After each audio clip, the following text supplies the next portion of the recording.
bien. On vous propose de maintenant participer en posant des questions.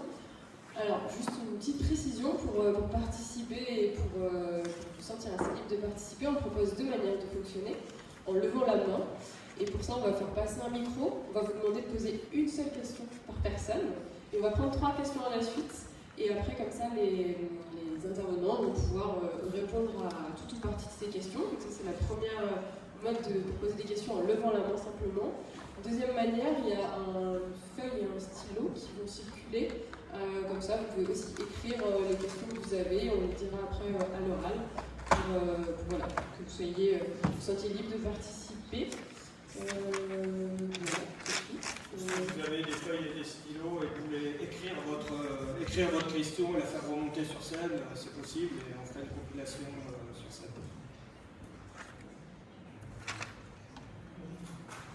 Et ouais.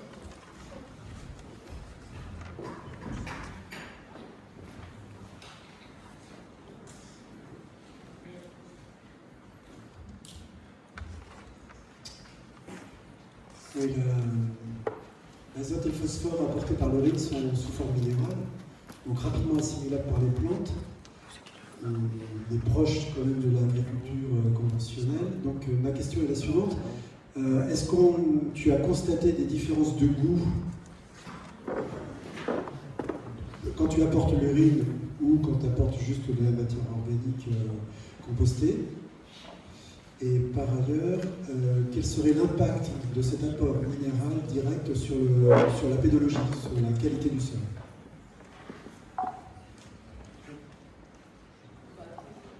Deuxième question. Bon, pas besoin de micro, je vais voir.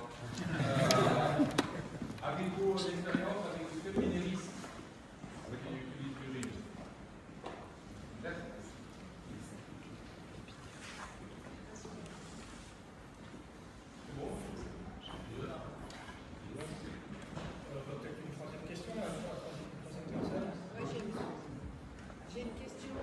Bonjour.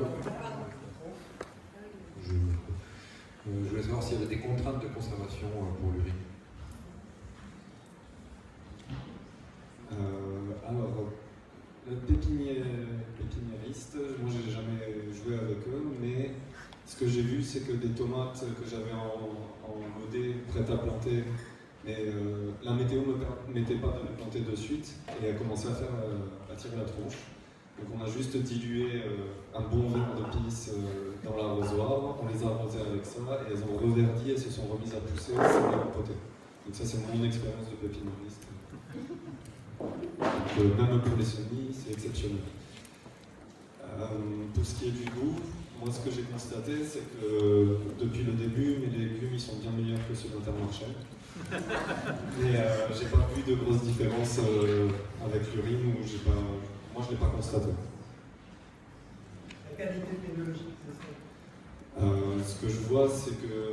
Mais pour moi c'est compliqué parce qu'en fait je suis que au solaire, donc l'irrigation elle est compliquée. Et au tout début, j'ai apporté énormément de matière organique et j'arrosais en goutte à goutte. Ce qui fait que ma matière ne se décomposait pas spécialement. J'avais pas beaucoup de vie dans le sol. Il y avait du ver de terre, mais c'était marqué sur les saisons humides. Et après, dès que c'était sec ou froid, il n'y avait plus rien. Et depuis que j'ai trouvé les asperceurs basse pression, donc je peux asperger avec des pompes peu puissantes qui passent sur le solaire. Et l'aspersion fait que ma matière organique est humide et donc il y a du monde pour venir manger. Et l'urine n'a gêné personne dans ma litière. En tout cas, maintenant, dès que je gratte, il y a une ville qui est en train de s'organiser. Je ne sais pas si c'est l'urine ou si c'est l'aspersion, mais ouais, à part en mettre trop pour les vers de terre, ça a l'air de gêner personne. Trop d'un coup, trop pur.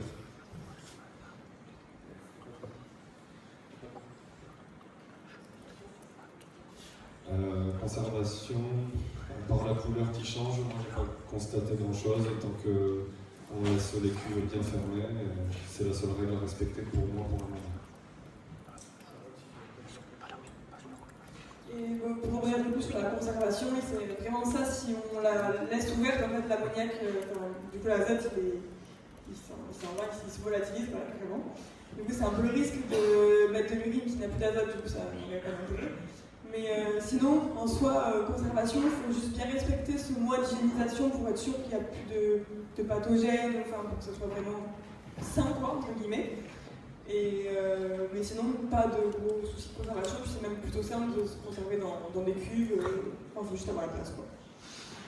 Et ensuite, pour les pépiniéristes, du coup, nous, on n'a pas encore de lien avec les pépiniéristes, mais en parlant de ce projet et en parlant de l'utilisation de l'isin, d'urine dans les cultures, on a eu plusieurs personnes qui nous sont remontées, qui faisaient déjà ça en fait dans les semis depuis longtemps, mais du coup pas de preuves, pour l'instant pas de témoignage direct. Et on a aussi les cerfs d'Andaï, donc c'est des gros plants, c'est des palmiers, mais c'est l'expérience pépiniériste qu'on a dans le projet. Du coup, à droite c'est sans urine, et à gauche c'est fertilisé au lisin. Je ne sais pas si on voit très bien la différence, mais ça se voit bien, ça se voit bien en vrai en tout cas. Il est beaucoup plus vert ici. Et ensuite, dernière question, sur la conservation, sur le goût des produits, on n'a pas encore beaucoup d'expérience, mais nous on compte aussi faire un test on compte faire un petit événement là en octobre, et si on arrive à fertiliser les légumes avec l'urine, d'ici là ça, c'est le déblocage du bio s'est levé, le blocage du bio s'est levé, on aimerait bien faire des tests de dégustation avec du coup les participants qui viendraient à cette journée. Et on voudrait aussi faire tous les tests analytiques un peu plus scientifiques, entre guillemets, Brix, Nutrico, etc., pour voir justement la composition en elle-même du légume. Et sur la qualité pédologique des sols, il y a des profils de sol qui sont réalisés en fait, chez les partenaires, et il y a aussi un suivi d'azote avec l'outil NitraCheck, je ne sais pas si vous connaissez, où on passe en gros sur les fermes, on fait un suivi de voir le niveau d'azote dans le sol, et voir du coup aussi ça permettrait de faire un suivi, de savoir quand il faudrait apporter de l'urine ou c'est pas la peine. Et faire le lien avec les besoins des plantes. Je ne sais pas si j'avais pas toutes les questions. Tu n'es pas obligé de répondre à toutes les questions. Merci à vous. S'il y a des questions écrites, n'hésitez pas à me faire signe pour que je me déplace et que je les récupère. On va prendre une deuxième série de questions. Et comme j'ai le micro, j'en profite pour une question pour Vincent ou Sylvain sur comment l'urine arrive sur la ferme. Est-ce que vous pouvez nous donner un peu des éléments par rapport à ça? Sylvain, tu t'en ça? Vas-y, on t'écoute.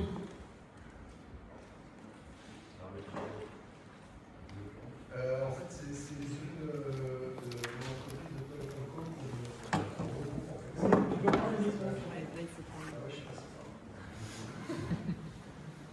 en fait. C'est les urines de Toilettes & Co, donc notre entreprise, et c'est des urines collectées principalement en festival, aux manifestations publiques, et aussi quelques petites collectes d'urine sur des lieux publics, sur des ERP équipés ou des particuliers qui stockent et chez qui on collecte. Deuxième série de questions. Moi j'ai une question à Vincent qui a dit que c'était réglementairement compliqué d'en épandre plus et je voulais savoir pourquoi et d'où venait la tonaliser parce que c'est pas un équipement de céréalier. Pas entendu la première question. Pourquoi c'est compliqué réglementairement de mettre plus d'urine? Pourquoi c'est compliqué réglementairement de mettre plus d'urine? Et on va la... Ouais, il a dit administratif. Pour la même raison que les expériences qui m'ont suivi après moi, c'est que je suis en bio. Bon, on va faire des lots de 3 questions si on y arrive. On fait des lots de 3 questions. Oui, une question par rapport à l'irrigation et au réseau d'irrigation sur le nettoyage des tuyaux. Est-ce qu'il y a des risques d'obstruction? Est-ce que vous avez pu constater ça? Ça doit surtout à Edouard, je pense, par rapport à sa pratique. Et auquel cas, si tu l'as constaté, quelle solution tu as pu trouver?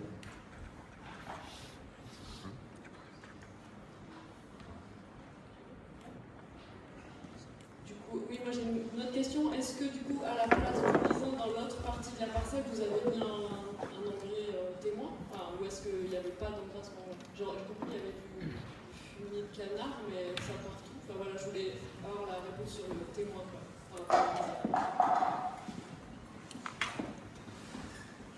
Le témoin a reçu simplement 2 seuls kits de fientes. Il y a eu 2 seuls kits de fientes partout. Et j'ai rajouté de butin par la suite dans la parcelle.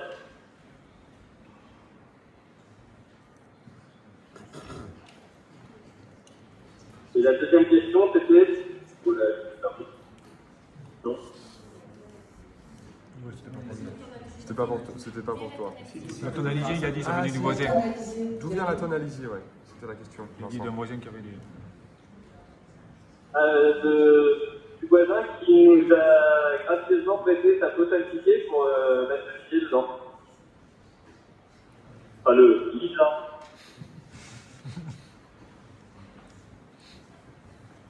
On prend peut-être une question et puis on fera un intergrouper ensuite. Là, il y avait l'histoire des...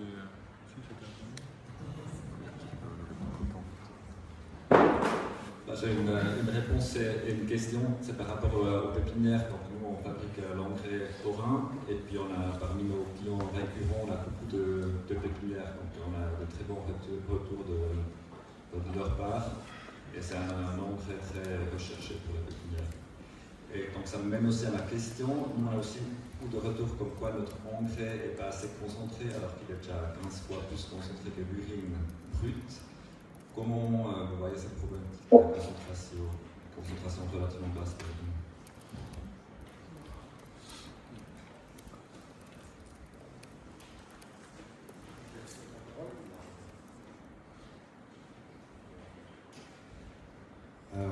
Du coup, pour les tuyaux, moi, le seul constat que j'ai fait pour le moment, j'ai un motopompe thermique pour faire mes transferts d'une cuve à l'autre quand je récupère à droite à gauche, ou pour faire de l'épandage en pur sur les prairies au moment où ça le fait, quoi. Enfin, j'attends qu'il pleuve, qu'il fasse bien humide, qu'il n'y ait pas les bêtes dedans, si possible que ce soit en période de croissance, mais bon, l'année dernière, clairement, j'en avais beaucoup trop et du coup je l'ai envoyé comme ça en début d'hiver. C'était pas l'idéal, mais en tout cas ça a bien poussé là, c'est content. Et voilà, j'ai constaté juste une espèce de dépôt blanc qui me grippe les tuyaux de vidange de la motopompe. Donc maintenant je suis obligé d'utiliser une pince pour l'amorcer, pour la vider. Mais sur l'équipement en soi, pour le moment, pas de problème. Que ce soit... Ouais, quand je l'ai pas en pur, il faut rincer derrière parce que sinon il y a ce dépôt blanc qui vient gripper les choses un petit peu. Mais dans la dilution, vraiment zéro problème.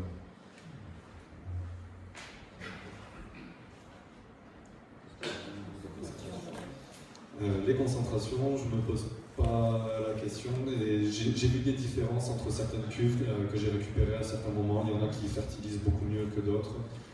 Mais globalement, moi, ils m'appellent, ils me disent on a 1000 litres, je viens les chercher, je les épand et c'est à l'œil. Donc des fois c'est pas assez concentré, des fois ça l'est, et je fais avec et je me plains pas. Et du coup, par rapport aux tuyaux, nous on n'a pas encore de retour, donc c'est tout récent et pas trop mis en place pour le moment chez les maraîchers et producteurs de thé. Et pour ce qui est de la concentration, mais du coup, là, nous, l'optique dans laquelle on est parti, c'est d'avoir des fertilisations, peut-être à des moments plus fréquents, tout au long de la culture, sur une certaine quantité, et pour apporter juste ce dont il y a besoin au moment où la plante en a besoin, sans apporter tant de concentration au début, par exemple. C'est plus sur la fréquence de mise en place, plus que sur la concentration dès le début, quoi. Et après, ça se base beaucoup sur l'observation, comme on a pu voir aussi. Pour l'instant, c'est très expérimental. Du coup, on se basera beaucoup sur l'observation et pour ajuster au fur et à mesure, quoi. Et du coup, pour l'instant, on n'a pas tellement de retour sur l'utilisation par rapport au terme de concentration. Moi, je sais que j'en veux tout ce que je peux parce que je parle de terrains qui sont très dégradés. Et pour moi, c'est beaucoup plus simple logistiquement d'aller chercher 1000 litres avec mon camion et de les épandre sur toute la parcelle que d'aller chercher 100 tonnes de broyat et de les pendre. Et je mise sur le fait de produire ma matière sur place. Et pour produire la matière, il faut nourrir le sol. Et donc je pars sur le fait, je mets la dose d'urine tant qu'il y en a, c'est toujours ça qui est sauvé, qui ne va pas dans les égouts. Et le jour où du coup ça pousse de mieux en mieux chaque année, et en fauchant, je suis en train de recréer mon humus de façon locale. Le jour où j'ai des orties qui poussent sur tout le terrain, j'arrête d'aller chercher de l'urine, c'est que le cycle est lancé. Et j'en aurai besoin de beaucoup moins, parce que ce sera que pour les cultures potagères, qui elles mangeront toujours ce qu'il y a à manger, quoi. Et que comme je l'exporte, il faut bien que ça rentre à un moment donné dans le système. Mais après, je vois pour les prairies, j'en vois tant que j'ai pas l'ortie, et les brebis elles s'y régalent, et je pense vraiment que j'ai les plus grasses du département. Oui, j'ai pas bien compris s'il fallait diluer ou utiliser l'urine pure, et si on dilue à quel taux. Moi, c'est vraiment. J'avance à tâtons. Il y a des fois où je me retrouve avec énormément d'urine, surtout en fin d'été, quand tous les festivals y sont passés. Et à ce moment-là, j'en ai trop pour mon potager. Mais mes prairies, elles sont moches, donc j'envoie tout en pur là-dedans. Parce que on arrive sur une période où il y a peut-être moins de soleil. Comme je suis quasiment que au solaire, il me faut pas beaucoup de soleil pour pouvoir répandre beaucoup. Et donc là, j'ai pas le temps, j'utilise une motopompe et c'est en pur gaz dans mes prairies, quoi. Après, je dilue pour les légumes parce que j'ai vu aussi qu'en pur, il y a des plantes qui brûlent, même avec une petite dose. Et comme j'ai pas envie de prendre le risque, je dilue d'avance et là, je prends le temps. Plus ça.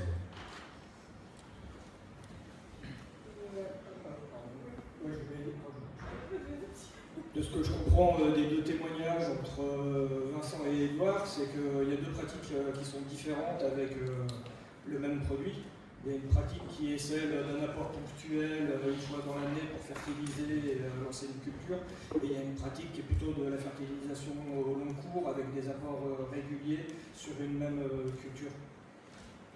Du coup, les deux sont un petit peu différents, donc on a une qui mérite une dilution et l'autre qui est dans lequel il y a plutôt plus un problème de concentration où on va apporter beaucoup d'eau dans un apport ponctuel.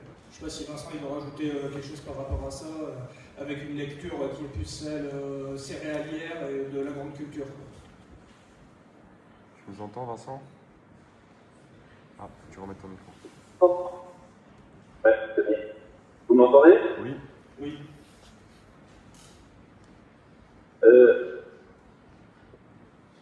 Voilà. Oui, donc pour répondre à cette question de dilution et d'épandage, faut savoir que l'urine, ça fait, nous on a fait pas mal d'analyses de différentes collectes et ça représente 3 unités d'azote, donc c'est vraiment très peu et il n'y a aucun risque de l'apporter à grosse quantité.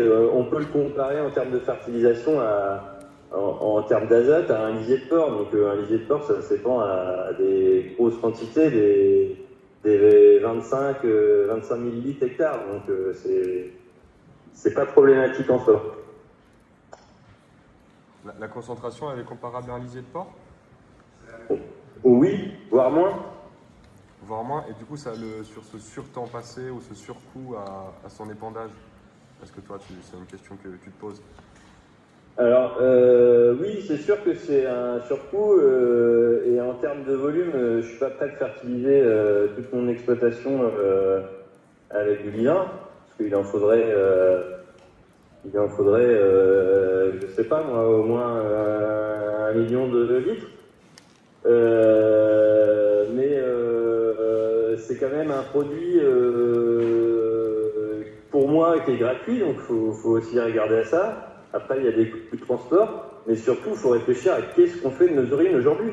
Et il va peut-être falloir trouver des solutions pour les valoriser, et je ne vois pas d'autres corps de métier que l'agriculture pour valoriser cette urine.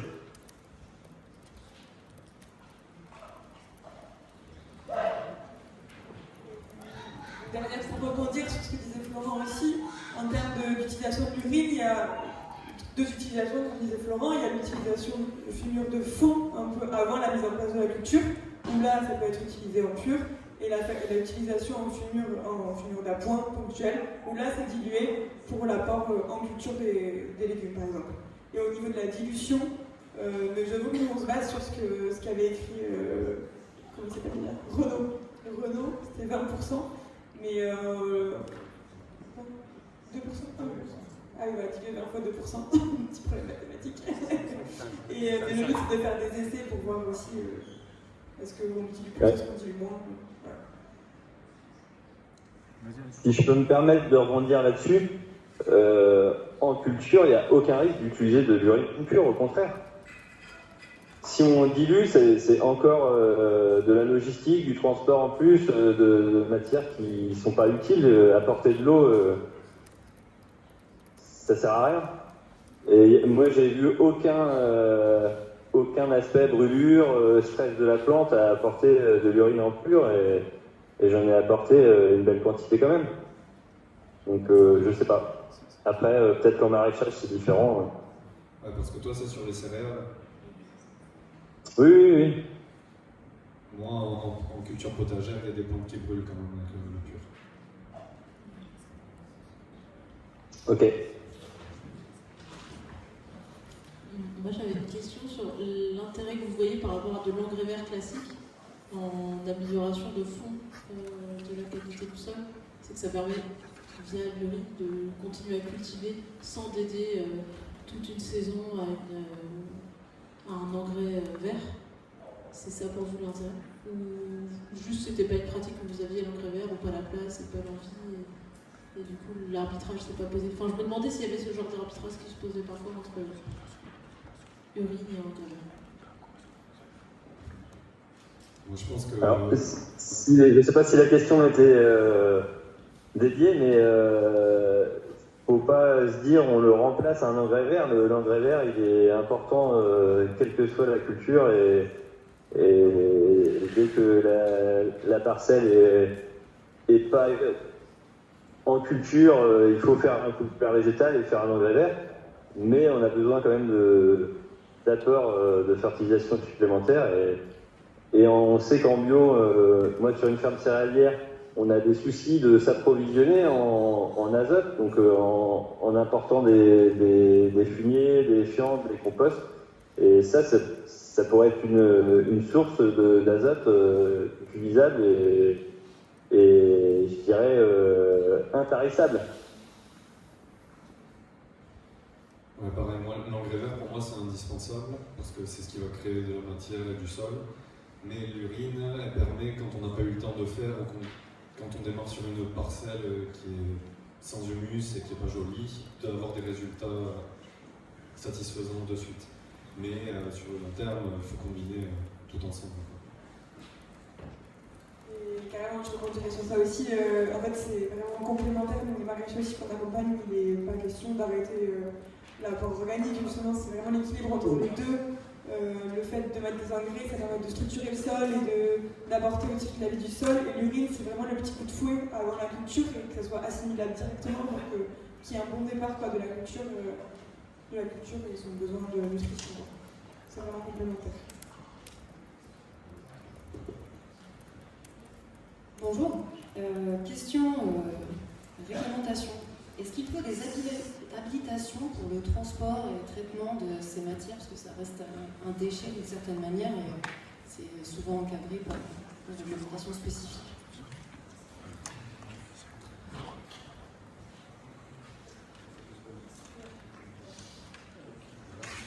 Pour notre part, pour l'instant, on est à trop petite échelle, on ne s'est pas trop renseigné sur tout ça, mais je pense que peut-être Vincent pourra y répondre.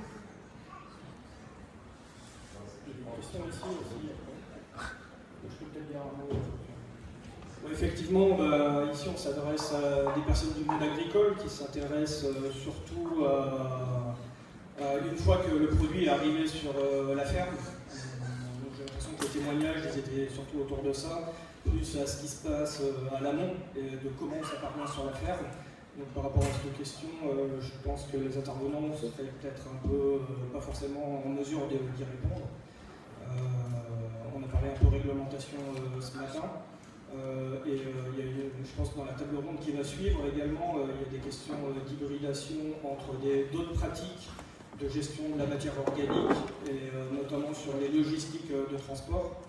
Et peut-être que si tu es encore là après, je renvoie plutôt à ce genre de personnes pour apporter une réponse à cette question.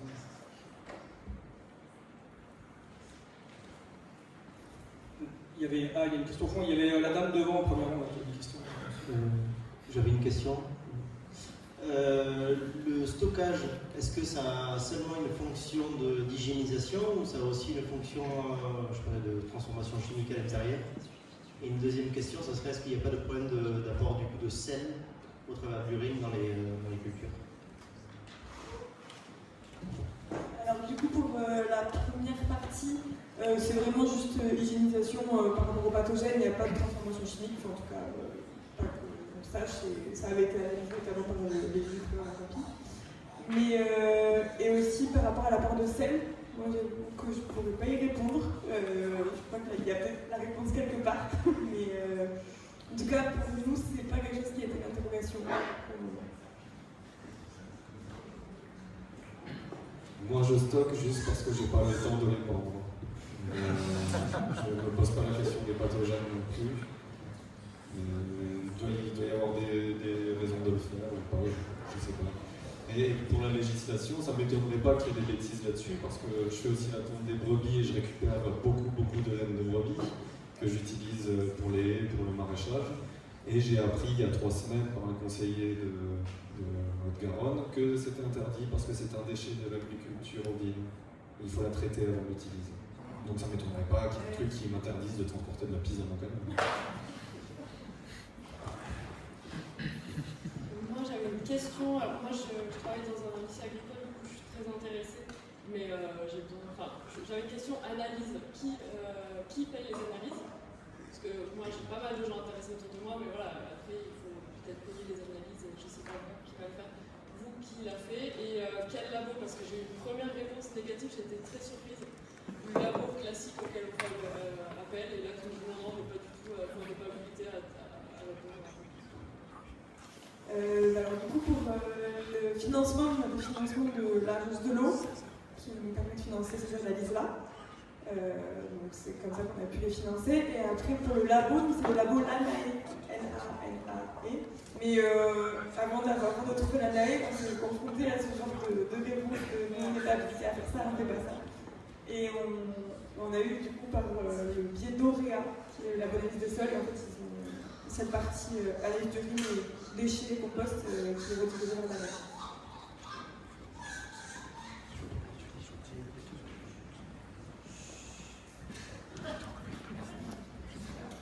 Oui, c'est une question pour Vincent. Est-ce qu'il y a des pistes pour faciliter la validation de l'urine? Parce que du coup, il dit qu'il la stocke un peu en IBC, qu'il la vide dans la tonalisine alizée connue. Dans la tonalisine. Non, dans la fosse alizin, quand elle est gentiment prêtée parce qu'elle est vide.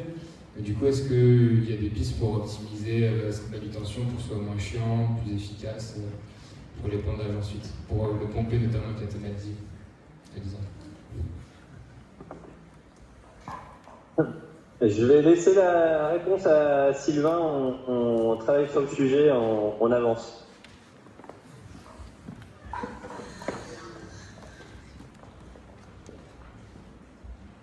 En fait, oui, c'est une vraie question, c'est des questions de logistique et on essaie à chaque fois d'améliorer les outils.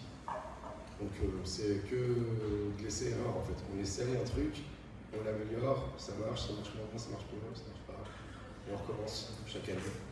Donc, et à chaque fois avec des champs de contraintes qui sont un peu différents parce que l'agriculteur, vu qu'il change de culture, il change de parcelle, il change de secteur géographique, il n'a pas forcément les mêmes contraintes de portance du sol, il faut apprendre en marchant. Voilà la réponse. On essaye d'avancer, on invente.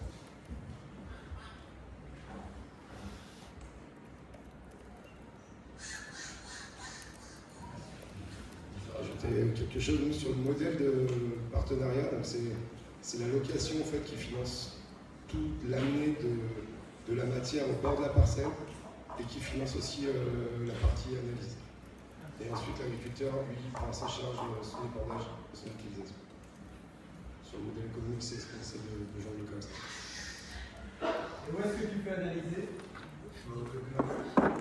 Auréa et d'autres labos, ils le font tous en fait, il suffit de rentrer par la case agriculture. Ça c'est leur job, ça se fait bien.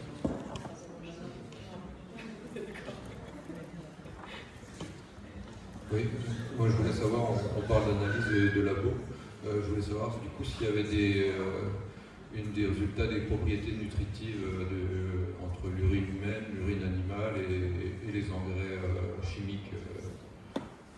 Quels étaient les résultats des études scientifiques là-dessus, s'il y en a.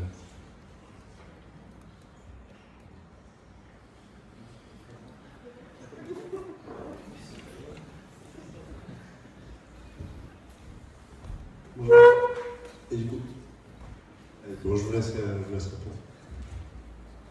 Oui, par rapport à ça, en fait, ces différentes matières organiques là, sont caractérisées avec une quantification des nutriments présents et de la formule des nutriments, donc azote, phosphore, potassium.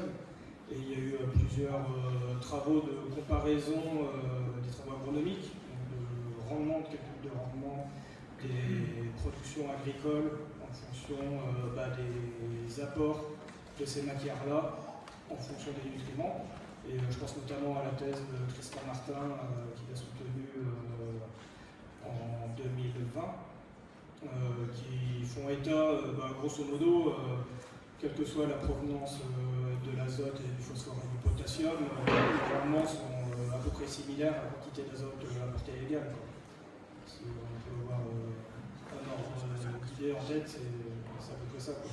Et suite à ces études, il y a pas mal de projets dans différents territoires qui reproduisent en fait ce genre de mesures en caractérisant les urines, c'est ce dont on est en train de parler aujourd'hui, et qui visent à regarder l'impact sur les rendements derrière. On avait une cartographie tout à l'heure qui montrait ça. Peut-être que je peux inviter à regarder le site du programme Okapi qui a une page dédiée à l'agriculture qui recense ce genre d'études. Merci. Est-ce que vous savez si la dilution de l'urine du coup permet de réduire l'évaporation de l'azote, et sinon est-ce que vous avez des méthodes pour éviter cette volatilisation, pas tant pour réduire les pertes mais surtout pour les gaz à effet de serre que ça engendre? D'expérience, quand j'ai pas le temps et que j'ai pas en pur dans la prairie, j'avoue que je fais ça avec la motopompe et un sprinkler à haute pression. Et là, c'est vrai que ça sent que ça volatilise. Dans mes asperceurs à basse pression, où je dilue, l'odeur même en plein été, en plein soleil, elle est pas... On sent qu'il y a de l'urine qui est en train de passer, mais c'est pas choquant, pas comme quand je le fais au sprinkler pur. Maintenant, j'imagine que c'est plus la pression qui influe que ma dilution. Et j'imagine que si je diluais avec une forte pression, je volatiliserais pas mal quand même. Mais je ne peux pas y répondre là tout de suite, il faudra que je teste pour savoir. Et sinon, pour nous, ce qu'on a retenu, c'est surtout de faire attention lorsqu'elle est en stockage, que ça soit bien fermé et qu'il n'y ait pas trop d'air en fait, entre le niveau de l'urine et la surface. Donc là, ça se volatilise beaucoup. Mais sinon, pour notre part, on n'a pas encore non plus de retour par rapport à si c'est dilué ou pas, est-ce que ça volatilise plus ou...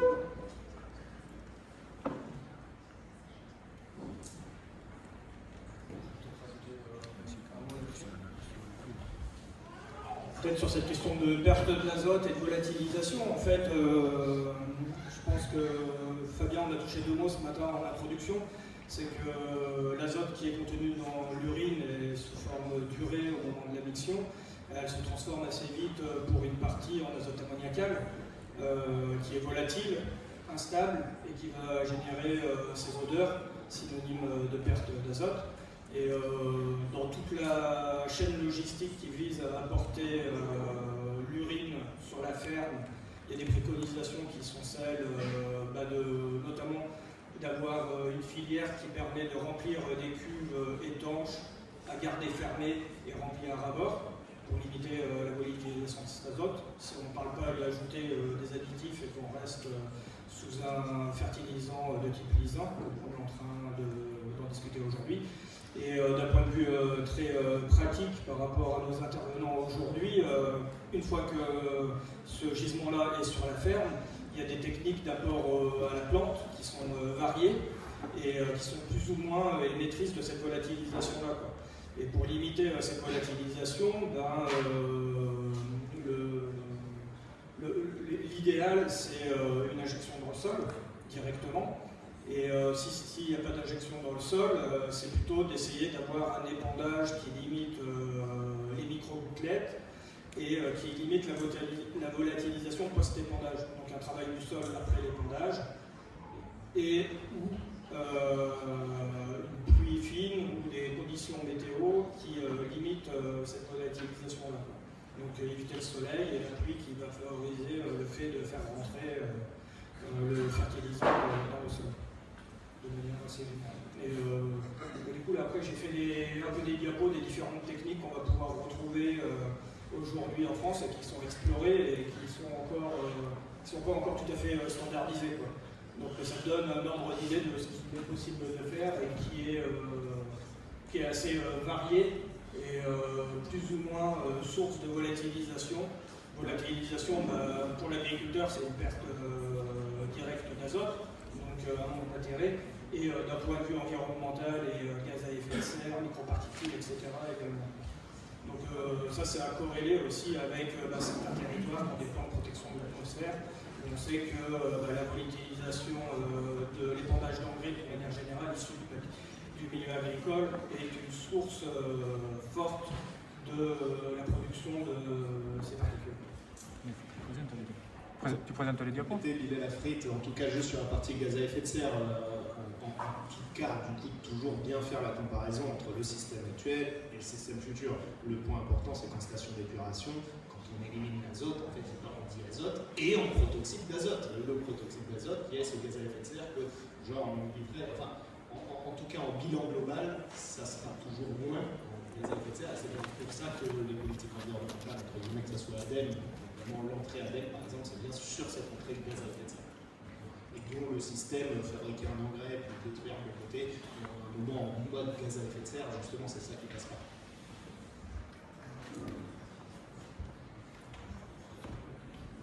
Est-ce qu'il y a des questions? Sinon je peux vous en profiter pour aller un peu plus sur le diaporama pour montrer les images.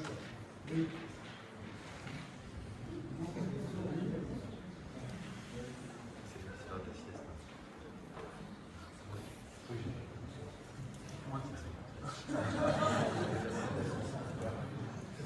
Et voilà.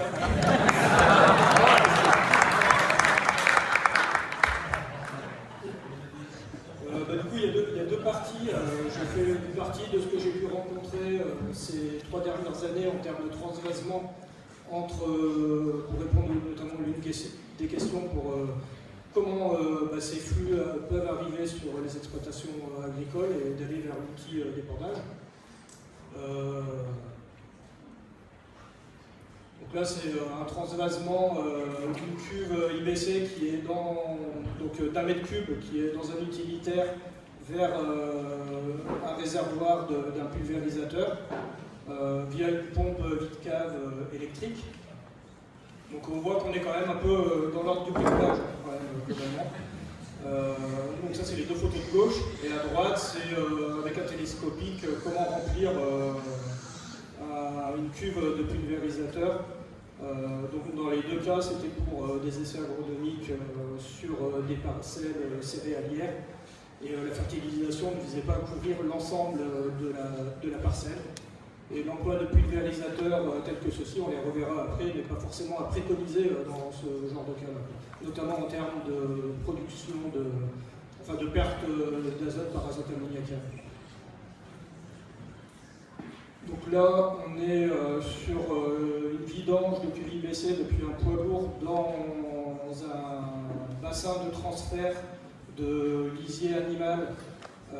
Avec sur la photo de droite, on voit qu'il y a un tracteur avec un brasseur qui vise à homogénéiser l'urine avec le lisier. La photo de gauche, on voit en gravitaire les urines qui descendent dans ce bassin.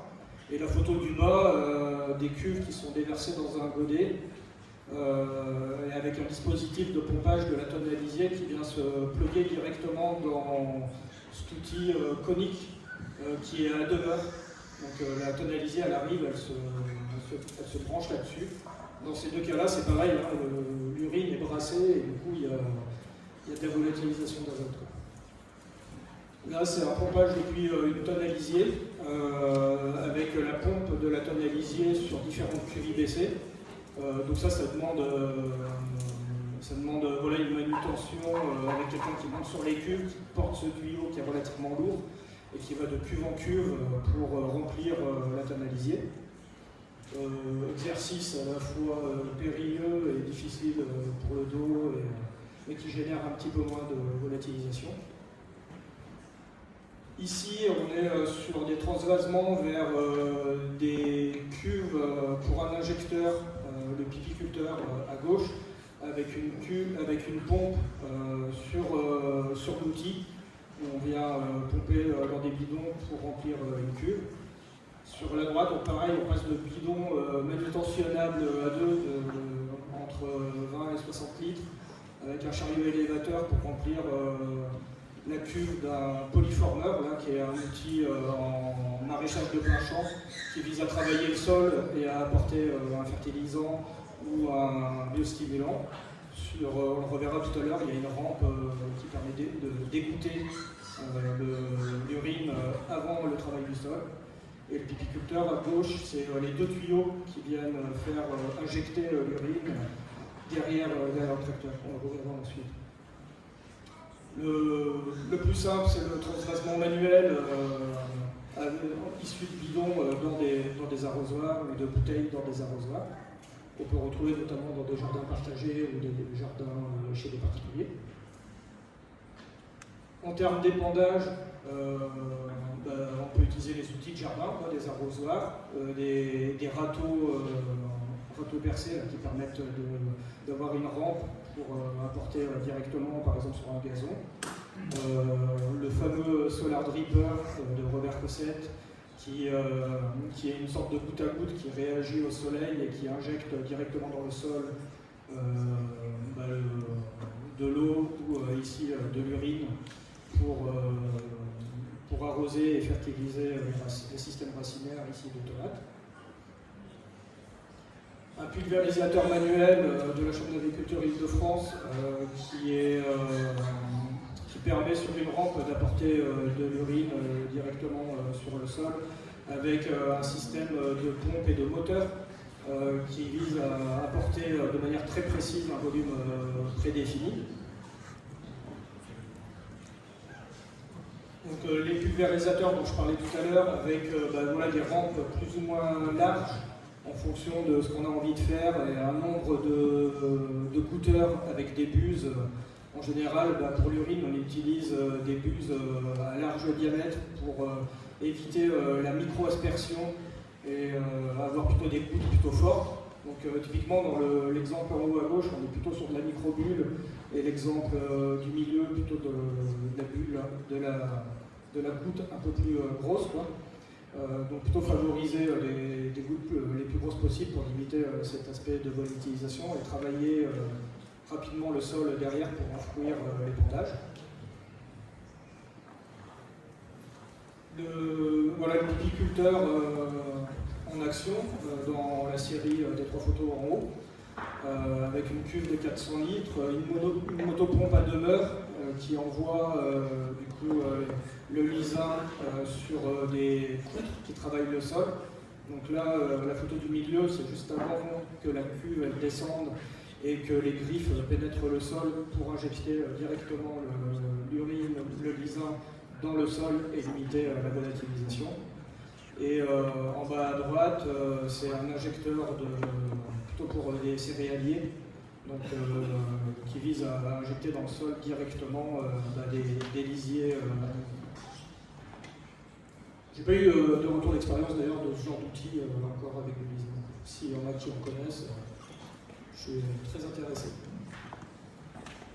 En système de goutte à goutte, donc on a un peu le dispositif que Edouard utilise avec le Venturi au milieu, là. Et puis le système de dosatron à droite, là, que Charlotte a évoqué tout à l'heure. Et sans pompe, c'est aussi envisageable de le faire de manière gravitaire. Là, c'est la photo qu'on voit à gauche avec une cuve qui est surélevée et qui est branchée directement à un goutte à goutte. Le système de la tonalisier bus-palette qui a été employé par Vincent, tel qu'il nous l'a décrit tout à l'heure. Là, c'est pas sur son exploitation, mais c'est dans le cadre d'un autre projet où en fait la pompe de la tonalisier projette sur une plaque métallique qu'on voit en haut à droite la matière qui est rabattue vers le sol tout en faisant un grand panache pour couvrir une large surface de terre. Ici, un dispositif que j'ai découvert ce matin, directement en sortie d'un tonalisier avec un branchement qui permet d'arroser de manière un peu plus spécifique une rangée de cèpes de vigne.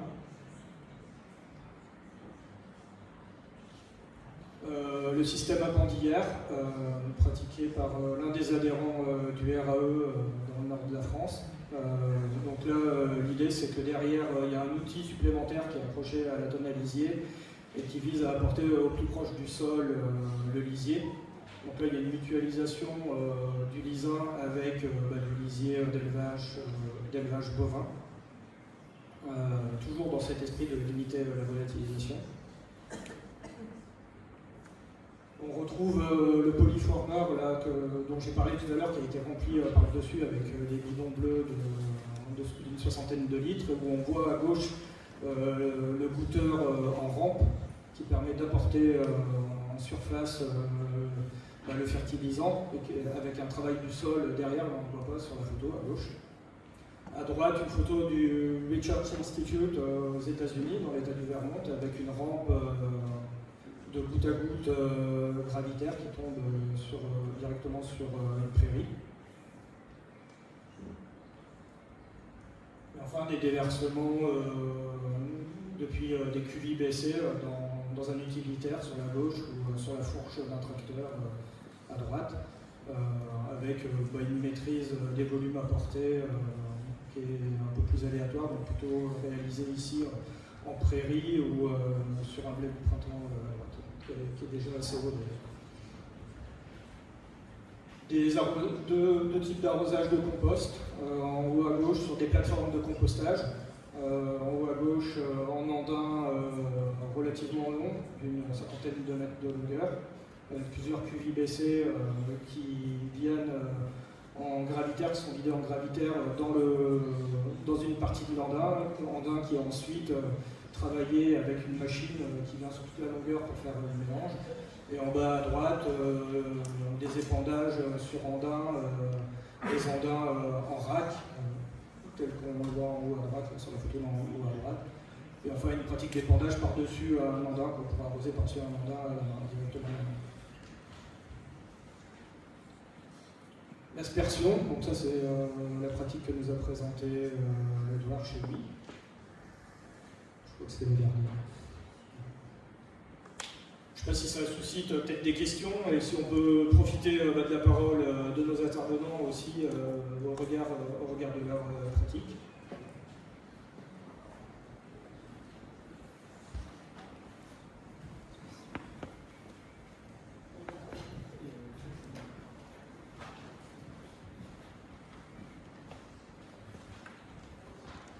Ouais, c'était juste en termes d'oxygénation, quand tu fais de l'aspersion et du goutte à goutte.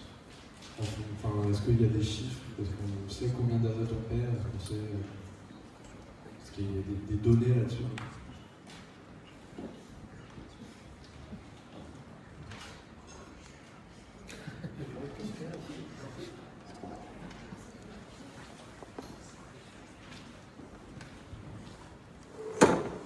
Moi, je crois que c'est une question pour Edouard aussi, au sujet de l'aspersion et du goutte à goutte. J'ai cru comprendre que tu as changé de pratique, tu es passé du goutte à goutte, enfin, tu es passé du goutte à goutte à l'aspersion.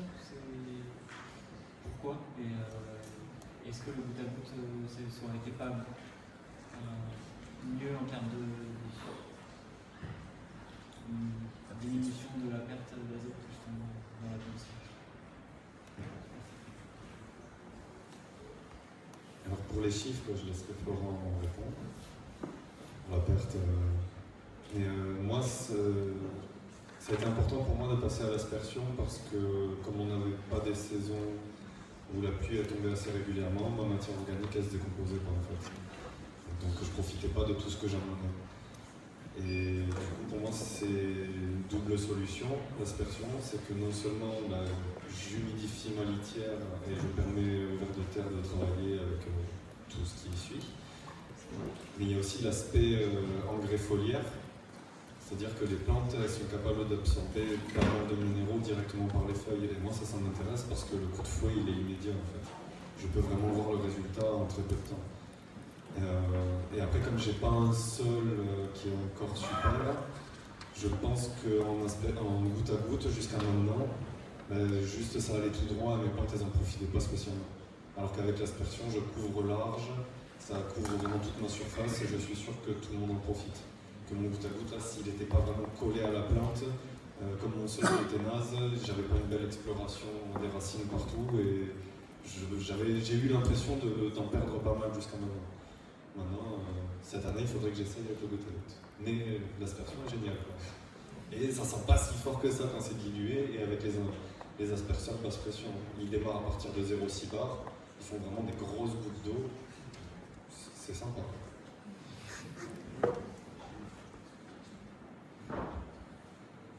Oui, par rapport aux pertes d'azote.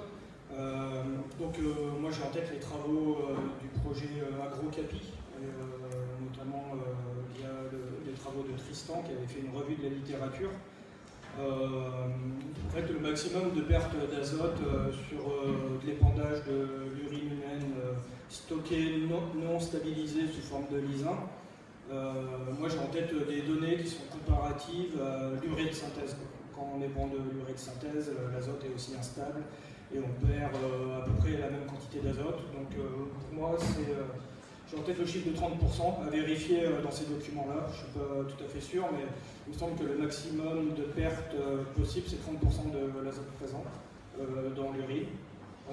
Sur l'ensemble de la filière. Donc il y a plusieurs étapes où on peut perdre de l'azote. Je pense que dès la collecte, on commence à perdre de l'azote jusqu'à ce que le lysin soit enfoui dans le sol. Il y a de la perte d'azote à toutes les étapes de manutention, de transvasement, d'épandage, etc. Et aujourd'hui, en fait, c'est une préoccupation qui est forte, mais peut-être pour la mettre en regard avec le fait que la production de données scientifiques en lien avec ces pertes-là, en fait, c'est des analyses qui sont assez coûteuses. Il n'y a pas beaucoup de laboratoires qui travaillent là-dessus. INRAE travaille là-dessus, mais ça demande le montage de projets spécifiques. Et effectivement, c'est une vraie question dont il faudrait poursuivre la documentation. Après, là, ce que j'ai présenté ici, il y a des teneurs de pertes en azote assez variées. Et mon idée, c'était plutôt de présenter ce qui n'est pas pratiqué dans les territoires, quoi.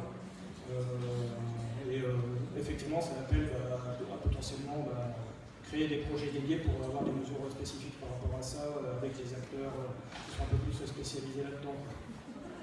Et sur la stabilise, il y a des données qui sont de la même manière, est-ce que les données qui existent stabilisées, non stabilisées? Oui, tout à fait. Je suis capable de te donner des chiffres, mais il faut revoir ces publications-là.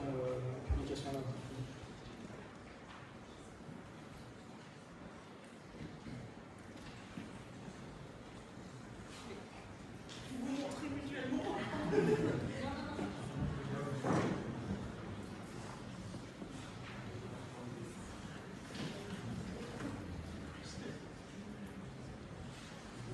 Je j'avais une question. Si on apporte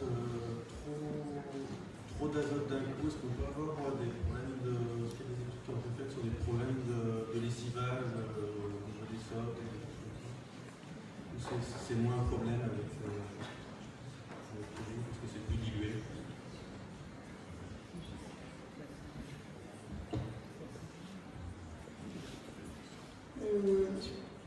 Je réponds de suite. Alors, par rapport au lessivage, c'est sûr que si on en met trop par rapport, mais c'est comme tout type d'amendement, si on en met trop par rapport à ce que la plante peut apporter ou ce que le sol peut assimiler, c'est sûr que s'il y a une grosse pluie derrière, ça lessive, ça c'est sûr. Mais comme tout amendement qu'on apporterait sur les cultures. Pas forcément plus. Et il y a forcément aussi, quand on apporte l'urine, mais comme tout amendement aussi, il y a une part qui est prise par la plante, la plus grosse part, et il y a forcément aussi une part de lessivage dans tous les cas.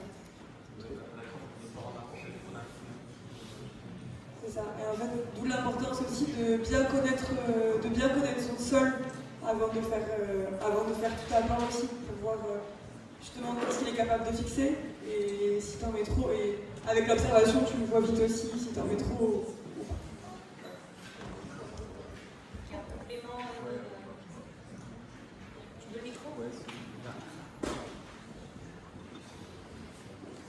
Juste pour compléter sur cette question, là, ça dépend beaucoup aussi de la forme de l'azote. Donc dans l'urine non stabilisée, il va être sous forme ammoniacale qui se lessive très peu, qui est bien retenu par le sol.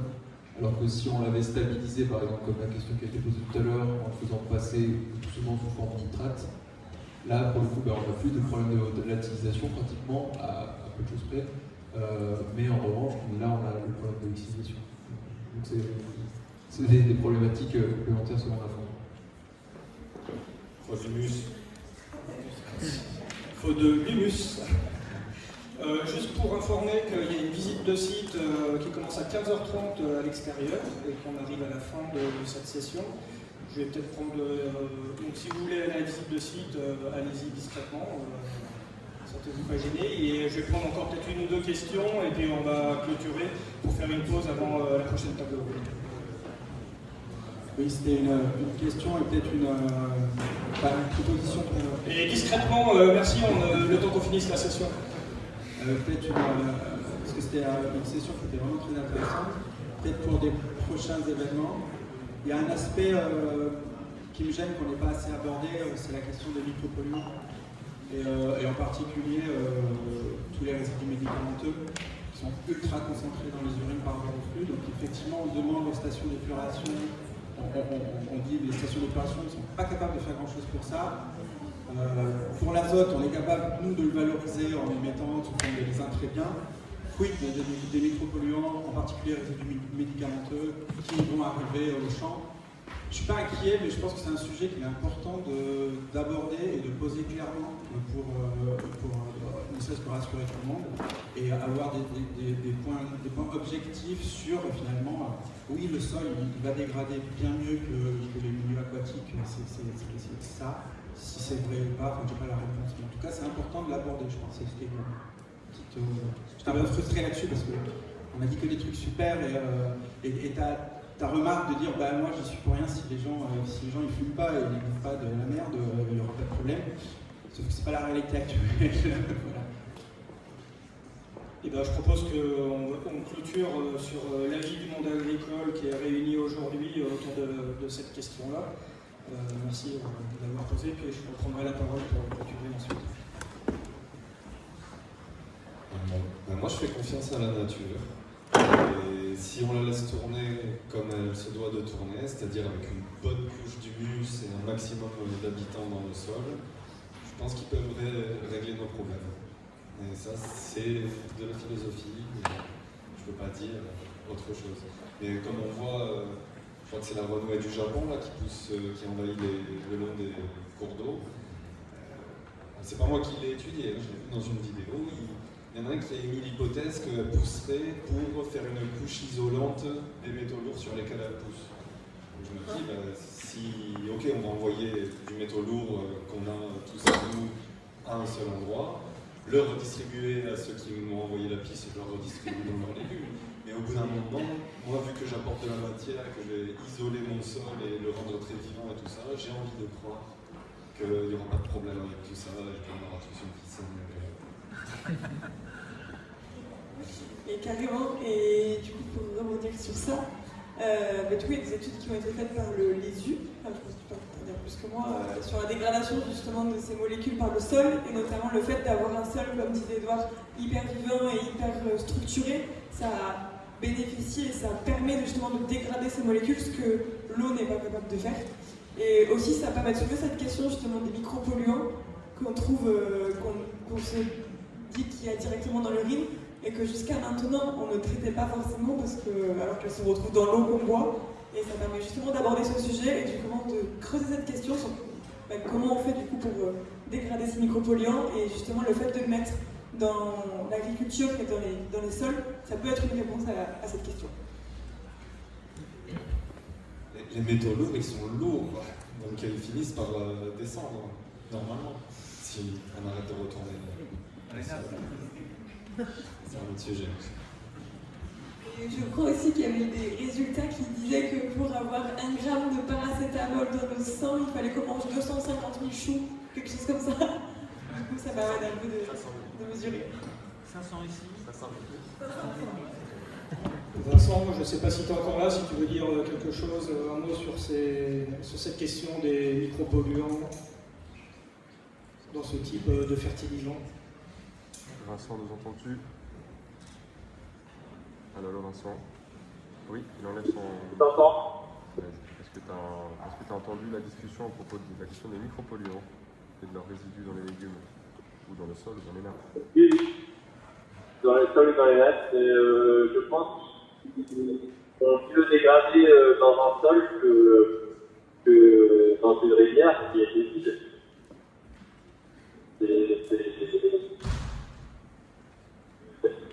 Quoi de meilleur que la nature pour dégrader des matières actives? Merci.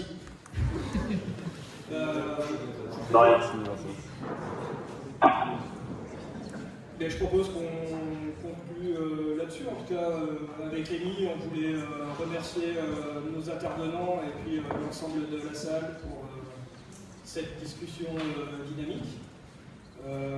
J'ai l'impression qu'on a abordé toute une variété de sujets qui posaient pas mal de questions finalement, et qui partent un peu de comment faire parvenir ces gisements sur les fermes, comment les utiliser sur les fermes. On n'a pas trop abordé les questions des conditions du changement d'échelle. On voit qu'aujourd'hui, j'ai l'impression qu'on est encore dans une phase assez exploratoire en termes de pratiques agricoles, et comment insérer finalement un nouveau fertilisant dans des pratiques existantes et comment bricoler avec de l'outillage déjà existant sur les fermes. Je m'étais noté tout un tas de thèmes qui ont été plus ou moins abordés de manière transversale, que ce soit sur des aspects de réglementation, de labels. La traçabilité, on ne l'a pas vraiment abordé, mais je sais que ça fait partie des thèmes un peu forts, autant à l'amont qu'à l'aval, sur le devenir des productions agricoles. On vient de finir sur la question un peu de l'innocuité. Le thème du modèle économique a également été abordé, notamment avec le témoignage de Sylvain tout à l'heure.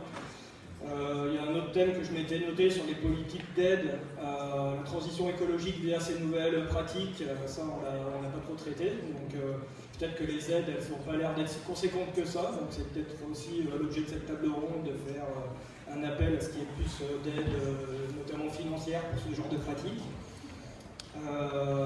Voilà, et peut-être je conclue en disant qu'au sein du réseau d'assainissement écologique, il y a 2 commissions qui traitent du sujet qui nous a accaparé pendant 1h30. Il y a la commission qui s'appelle Filière, qui vise à structurer l'organisation de filières dans les territoires entre la collecte d'urine et matières fécales et leur utilisation agricole, et une commission agriculture dont la discussion d'aujourd'hui est une directe émanation. Je pense que demain matin, dans le cadre de l'Assemblée Générale, les référents de ces 2 commissions seront présents et témoigneront des travaux portés cette année. Et rappelleront des perspectives pour les années à venir. Encore merci aux intervenants et puis à l'ensemble de la salle, et je propose qu'on se laisse là-dessus.